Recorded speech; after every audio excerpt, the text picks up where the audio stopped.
And that was my valuation. I said, what did the other two agents say? And they go, $3 million. I go, you know why they said $3 million? I says, because they know you paid 2.7 and they know you put 300,000 into this house.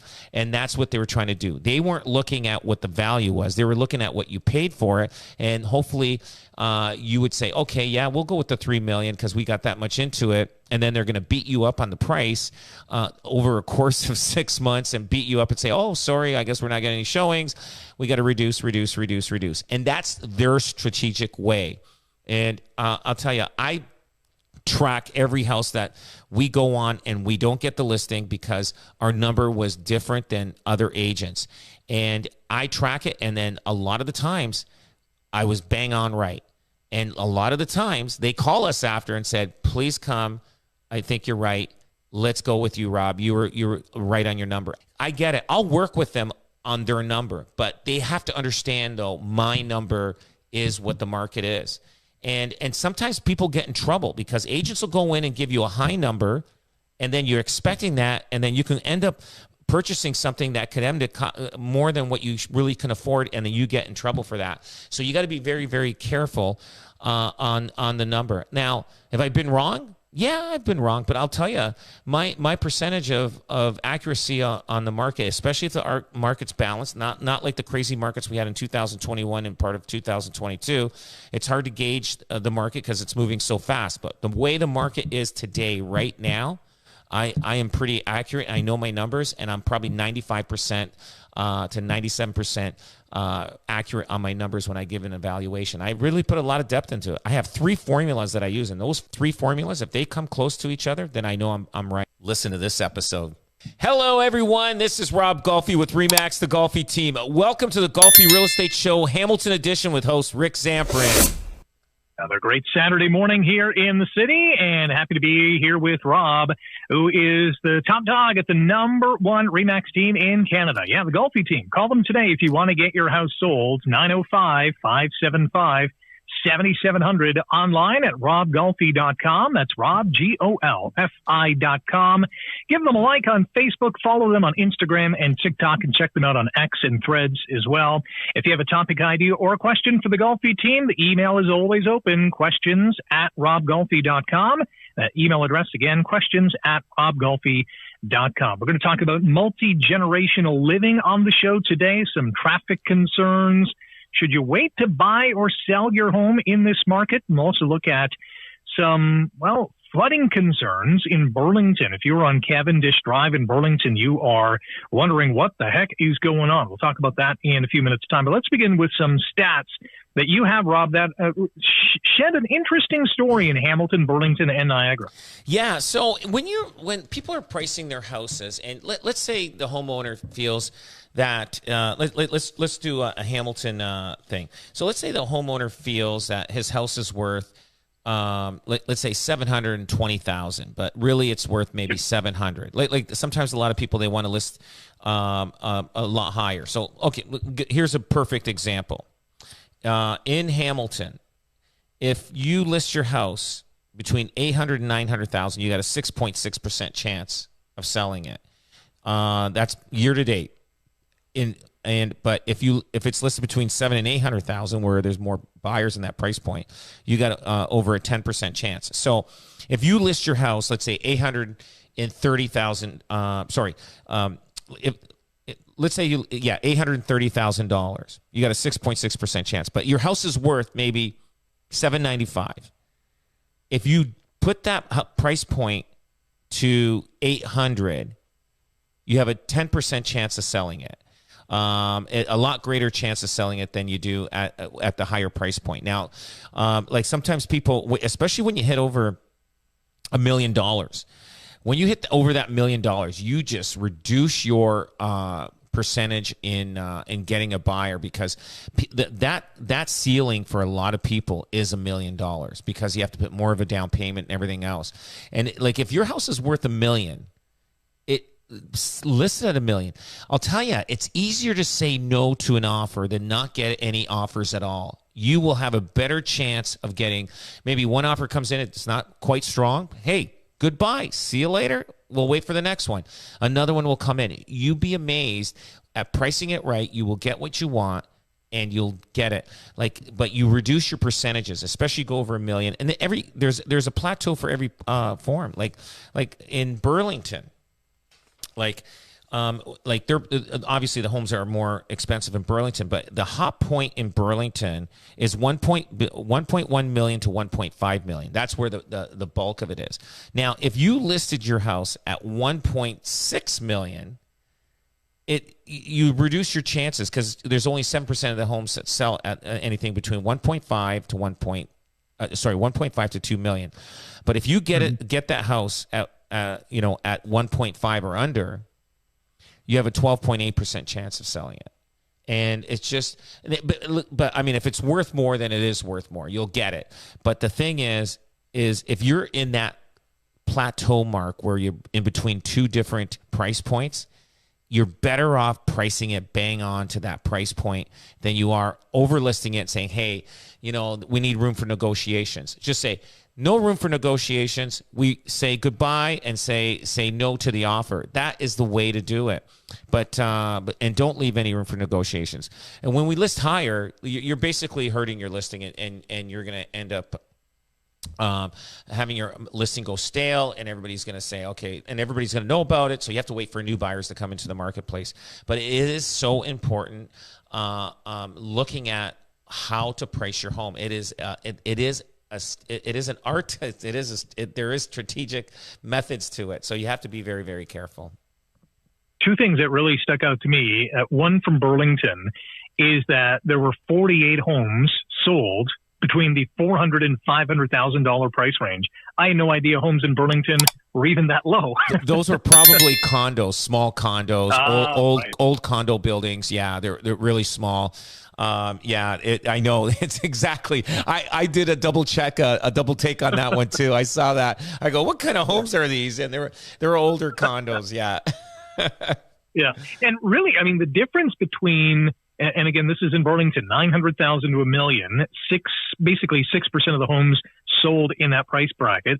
And then it dips to just under 5 between 1 and 1.1, and then jumps to like 13 from 1.1 to $1.5 million. That's quite the roller coaster there. It is. And these are based on, like, I got these stats right on our systems that we use. And so what I did is I broke down all the sales numbers for that price point, and then I did all the new listings and all the new listings that were listed at that time. So from year to date, from January 1st till July 18th, and these are crazy numbers. I never showed these numbers before, but I thought that they'd be great numbers to look at. And actually, maybe I should even put this in our magazine that's out right now. Our people are currently getting in their mailboxes, and that might be something worth looking at for people, just to get a general idea what's going on in the marketplace. Even back to Hamilton, the year-to-date, listings to those sold, 10%, the highest figure in that 700 to 800,000. 10 years ago, how different would that number be? That 7 to 800,000, that'd be maybe 2% of the homes sold? Absolutely, because think about it. Yeah. You know how I say house prices double? So that would have been in the 2 to 3% range probably 10 years ago. Yeah, that would have been definitely a low percentage number for sure. That is wild. And so when people are pricing their home, sorry to interrupt, when people are pricing their home, how intently are they looking at these kind of figures? You know what? They're not. Some people will listen, and and it's funny. Like I went on an evaluation, and it was a waterfront listing. They paid $2.7 million for it in 2022, right in the heart of the peak of the market. They paid $300,000 more because they were in competition, and the house was probably already overpriced when they listed it. They put $300,000 into the house, so now they got $3 million into it. Okay, now they had 3 agents in there, and I said to them, look, I'm not going to be. You're not going to like my number, because I kind of looked at the number before I went there, and I says you either want to know the real number, but there's going to be other agents are going to give you different numbers because they want the business. I do want the business, mind you, but I'm not going to take the business and have a for sale sign in the front lawn and have it sit there for 6 months to a year and nothing's happening. I rather give the right information, and I think most people would want the right information. So I gave her an evaluation of $2.5 million. And, just because of the layout of the house and everything, the house is updated, looks good. Kitchen could have been a little bit, it's about 13 years old. Basement completely beautifully done with the walkout, really nice. Shoreline's done. So the house next door was built about 22 years ago, nice floor plan. I didn't get to see the inside. It looks a little more traditional. They have they're back under the water, not as much as the house that I was looking at, but still they have like a little deck area that can look over the water, which is great because that house is probably more valuable because they don't have to pay the taxes like being on as much as the other waterfronts. So I said to them, look, that house sold for $2.2 million. No, just at $2,150,000. I said to them, I go, I'm giving you an evaluation probably around 2.5 to 2.6, and I think you're pushing it. And I looked at comparables in Stony Creek, and I also looked at comparables in the Lincoln area, Beamsville, and I said I know that they've got $3 million in this house, and so that was my evaluation. I said, what did the other two agents say? And they go, $3 million. I go, you know why they said $3 million? I says, because they know you paid 2.7 and they know you put 300,000 into this house. And that's what they were trying to do. They weren't looking at what the value was. They were looking at what you paid for it. And hopefully you would say, okay, yeah, we'll go with the $3 million because we got that much into it. And then they're going to beat you up on the price over a course of 6 months and beat you up and say, oh, sorry, I guess we're not getting any showings. We got to reduce. And that's their strategic way. And I'll tell you, I track every house that we go on and we don't get the listing because our number was different than other agents. And I track it, and then a lot of the times I was bang on right. And a lot of the times they call us after and said, please come. I think you're right. Let's go with you, Rob. You were right on your number. I don't want to be that first agent and giving them a wrong number. I get it. I'll work with them on their number, but they have to understand, though, my number is what the market is. And sometimes people get in trouble because agents will go in and give you a high number, and then you're expecting that, and then you can end up purchasing something that could end up more than what you really can afford, and then you get in trouble for that. So you got to be very, very careful on the number. Now, have I been wrong? Yeah, I've been wrong, but I'll tell you, my percentage of accuracy on the market, especially if the market's balanced, not like the crazy markets we had in 2021 and part of 2022. It's hard to gauge the market because it's moving so fast. But the way the market is today, right now, I am pretty accurate. I know my numbers, and I'm probably 95% to 97% accurate on my numbers when I give an evaluation. I really put a lot of depth into it. I have 3 formulas that I use, and those three formulas, if they come close to each other, then I know I'm right. Before we get to the flooding craziness that we saw earlier this week, I have a question about the Niagara stats. And again, these are year-to-date sold stats in the particular price points. And the most common is that 600 to 700,000 price range, followed very closely by 500 to 600,000, 8.7 and 8.5% respectively. Given the number of new listings in Niagara and homes just sitting on the market, what is this going to have in terms of an impact on price point going forward? Are those numbers going to decline? I think so. Right now in Niagara, they're suffering right now. There's a lot of listings. You can see it's actually more than the Hamilton surrounding areas. 8,938 new listings in Niagara year to date. And it's a struggle out there. And it's just, yeah, like I think there has to be a readjustment in Niagara. There was such a tremendous amount of people moving to Niagara that caused the market to go up, and it's just readjusting itself. And it's hard to tell what's going to happen, though, because I work 3-4 different markets, And I know the difference between the Hamilton market, the Niagara market, even the Burlington market and Brantford market. And Brantford market seems to be, nice, slow and steady, and they're strong because they didn't have that tremendous amount of impact going up in value. But Niagara is a lot bigger than Brantford. And there's more homes in that area. And there was a tremendous amount of people, just taking the Queen Elizabeth Way and driving down, and just houses are sitting right now. It is frustrating for the home sellers that are trying to sell. And if they need to sell, they either have to wait or they're going to have to adjust their prices accordingly to what the market is currently at the moment, which is right now. And it's a tough situation for them. There's nothing worse than having a home and seeing it damaged, whether it's by natural disaster, whether it's a lightning strike, someone crashes into your home, God forbid. In that mix as well is your home getting flooded. And we had many examples earlier this week, whether it was in Burlington or Dundas or Oakville, Mississauga, Toronto. We had a couple of massive rain days. Some flash flooding, some high tide or high surf in some of the lakeshore areas. Lakeshore Boulevard in Toronto absolutely flooded. The DVP, many backyards, many homes are flooded, and still, the homeowners aren't either back in their homes or they're calling up their insurance companies and asking, what's next. Let's talk about flooding and flood risk. We'll bring it here locally. In Burlington, we saw Cavendish Drive. A dozen homeowners being affected by their entire basements flooded, floodwaters rising onto their main floors. When something like this happens, how big of an impact does it have on the value of that property going forward? I think it does have a bit of an impact, but time goes by and people forget and people don't see. There was a property on a green in Church Street. And there was we had tremendous amount of winds, and the waterfront was just flowing right over, and the whole house all the way around was just flooded, and it didn't look good. It was in the front page of the Spectator. I think that was in 2018.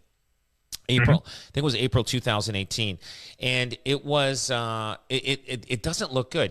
But the one thing is we don't know when we walk into a house, and there could have been a flood there. Now, we have torrential rains, but if we have another torrential rain, which will happen maybe once every 10 years, who knows, once every 5 years, it just depends. So much rain comes down in a short period of time, and the sewer systems just cannot take that much water. It's not made for that. And then people's houses, backyards, front streets, they get flooded. And as the water's rising, it's going to hit your house. Now, I would want to know that. Sometimes it's good to find out neighbors on the street, how long they live there, and ask them questions. How's the crime on the street? Is there any flooding on the street? And make sure they've lived there for a good 10, 20 years so you can actually really know the history of that street. What's happening. It's I'll tell you, it's great to buy a house and look at a house, but it's also good to know what's going on that street regarding anything. Is there, I'll tell you, there was a property in Grimsby, and I think I can't remember the street name. I know where it is, I just can't remember the street name. There was a guy feeding birds on his property, and they were making a mess on that street, and it was terrible. So all the neighbors, they were putting fish lines from house to house, trying to get these birds not to come around their place. And wow. And they try to complain about this, and it was just a disaster. It was just, there's always one neighbor that is going to cause problems, and he's not going to care about anybody else. And the droppings that these birds made a huge mess on everybody's roof. So all the neighbors around him got together and said, we got to put fish lines to stop these birds from coming around. And it was a disaster for, I don't know how many years, and everybody tried to stop him, and he was able to fight it because, but anyway, but things like that. I mean, if you see fish lines all over the place, you're going to go, what's going on here, right? I don't think you're going to buy a house if you see fish lines all over the place. But you need to talk to the neighbors. The neighbors will tell the story of that street. The longer they've been there, the more you'll know. And everybody's experienced floods. And sometimes they'll tell you, yeah, that house did have a problem. Yeah, that we did have a problem here, but they rectified it with new sewers. You know what I mean? Like all those things are important when you're buying a house. And yeah, definitely is like I wouldn't want a house that I know that floods. I mean, you're going to finish a basement, and a lot of people during this torrential rain that we had didn't have backup valves. So the water was coming up in their basement, and a lot of them knew that they should have gotten one. They should have. But they never did. Just, time goes by. You say, I'll get it. I'll get to it eventually. Well, guess what? They're all going to get to it now. So the backup valves, everybody's going to get to it now. But yeah, it could make a difference. I would definitely look into it. Like if you know of an area that, that's not good. Phil, my son, his backyard got flooded, and he's got a pool. He had to get a pump and everything like that.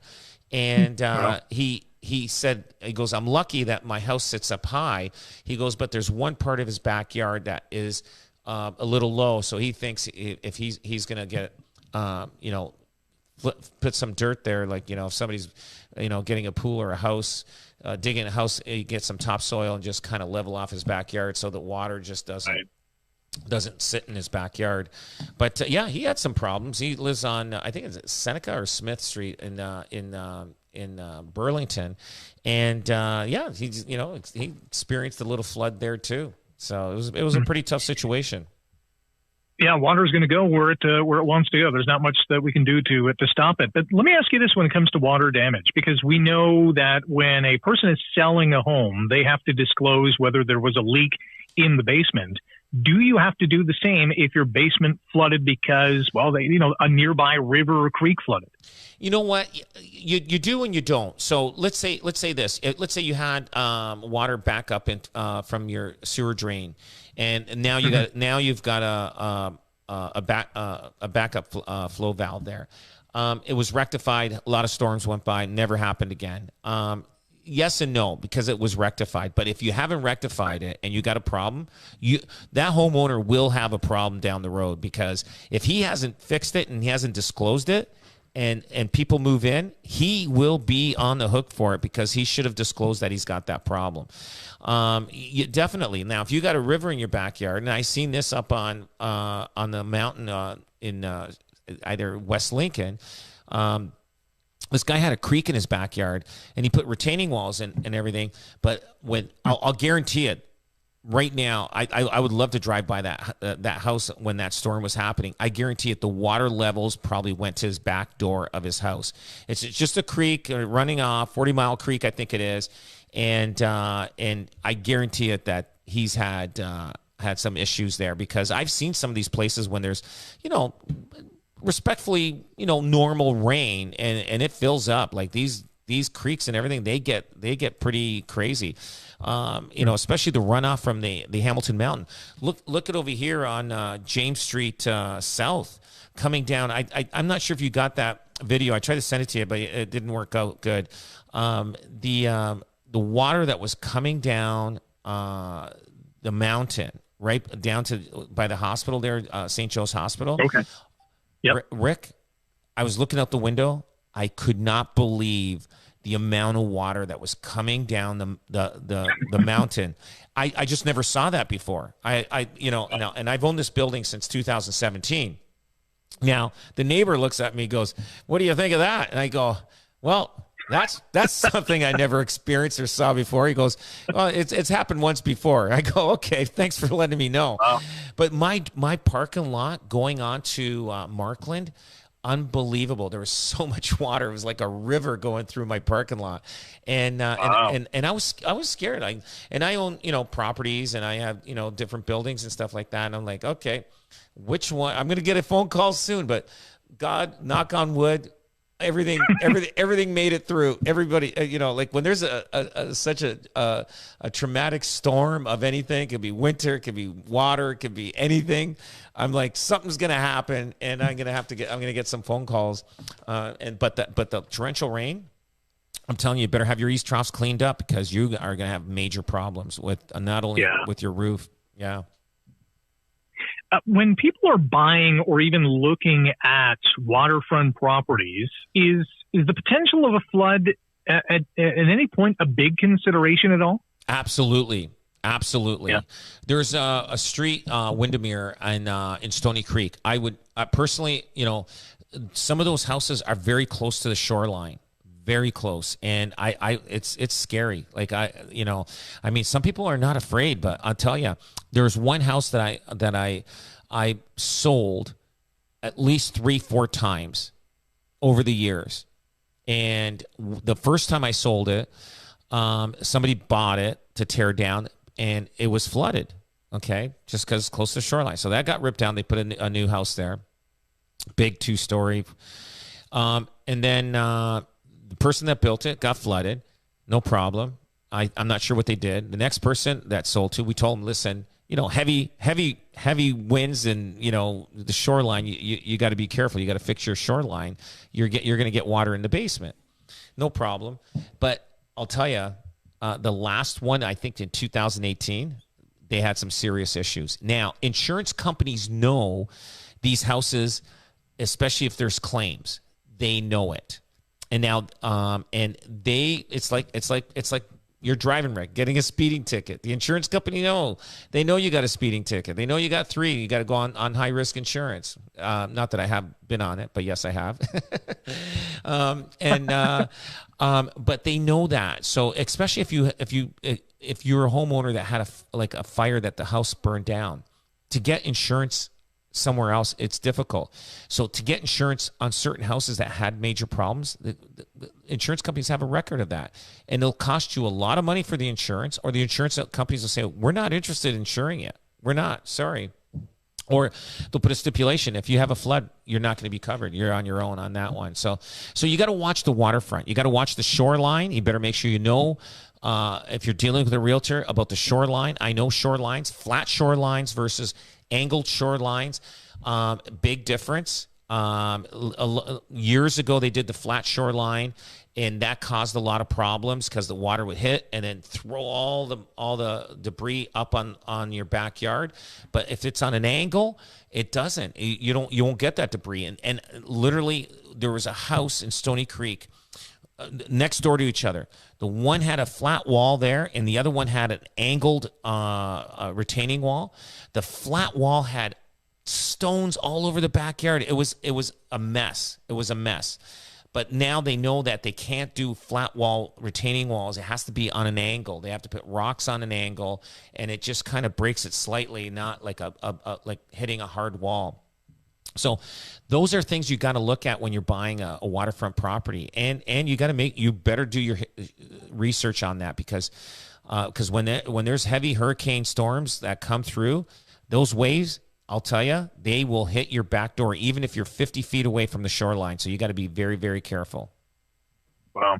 Great insight from an experienced realtor here in Hamilton, and the top cheese, the big man at the #1 REMAX team in Canada, the Golfi team. Call them today if you want to get your home sold at 905-575-7700. Online at robgolfi.com. That's robgolfi.com.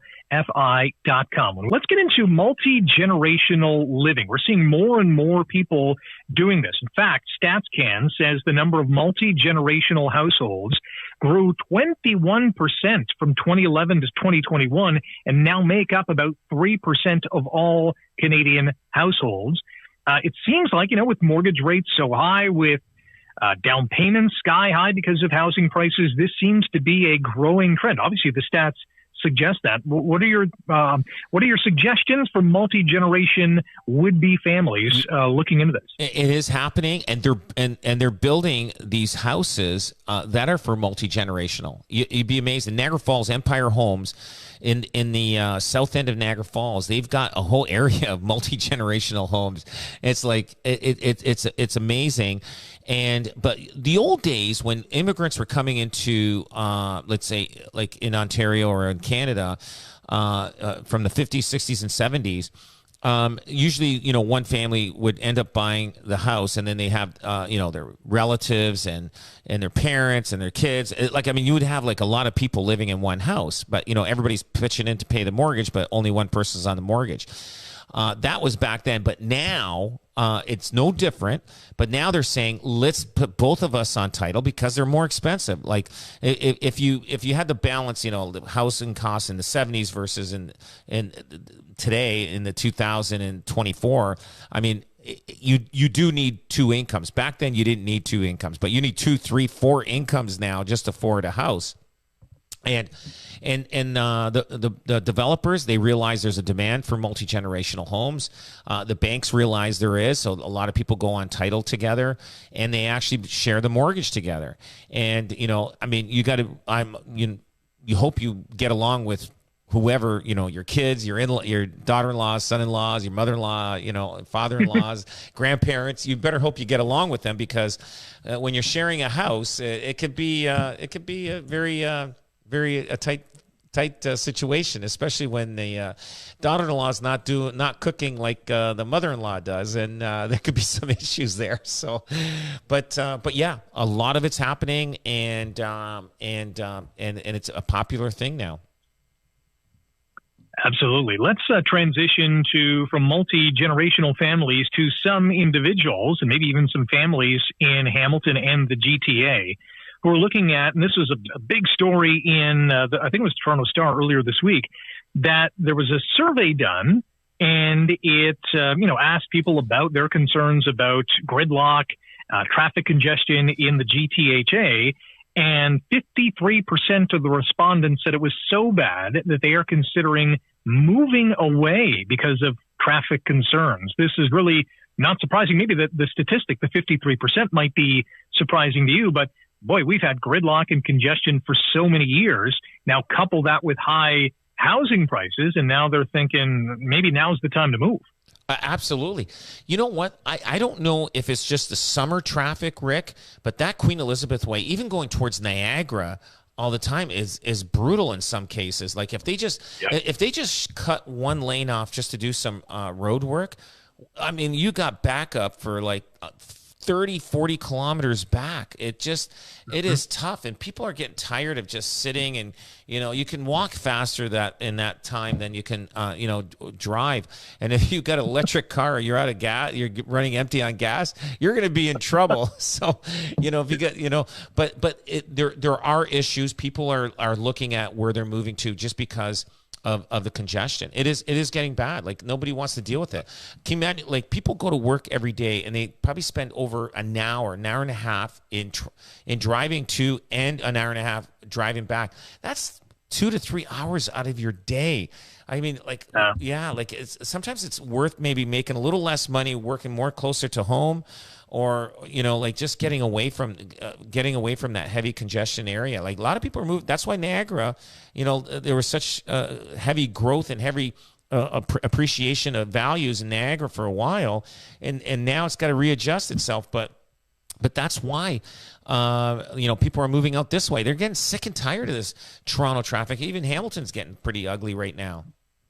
Mm-hmm. And one of the things too, when you are stuck in traffic, the one thing you're doing is you are thinking, apart from listening to the radio and the Golfi Real Estate Show, you're thinking about, why am I doing this day in and day out? Or if you're a hybrid worker, why am I doing this 2 or 3 times a day? I could be living in, city A, B, or C and not have to deal with this. And I think that's why we're seeing the numbers as we did. When we come back, should you wait to buy or sell your home? And if we have time, we tried to do this last week. We'll try to shoehorn in this week. Smart homes, some of the pros and cons of having a smart home. Should you wait to buy or sell your home? Rob, we're living in some interesting times. Housing prices have, in some cases stabilized. We're seeing still some prices go up, some of them go down, depending on, what city you're in and what the market conditions are. Is now a good time to buy or sell? You know what? Right now is a great time to buy. To sell right now, the market is kind of flat for sellers.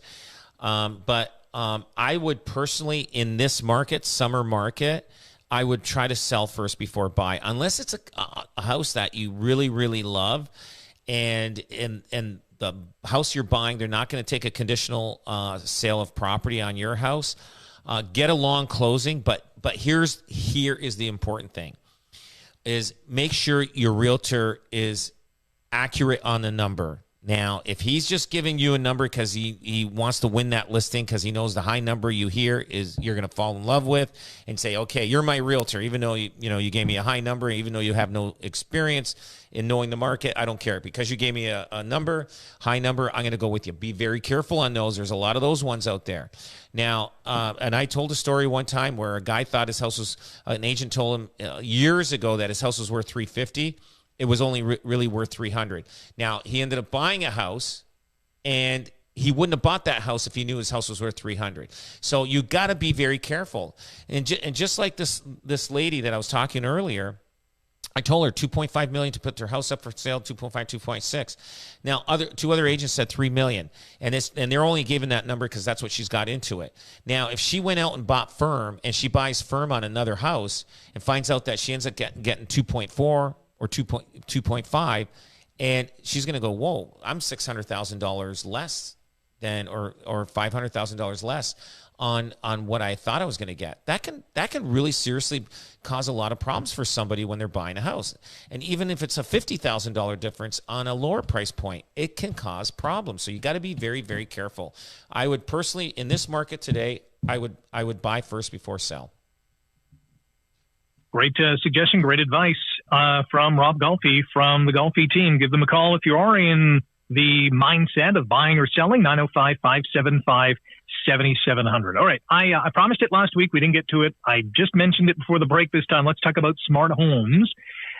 Being super connected to everything from your TV to your thermostat to your appliances, pros and cons of having a smart home.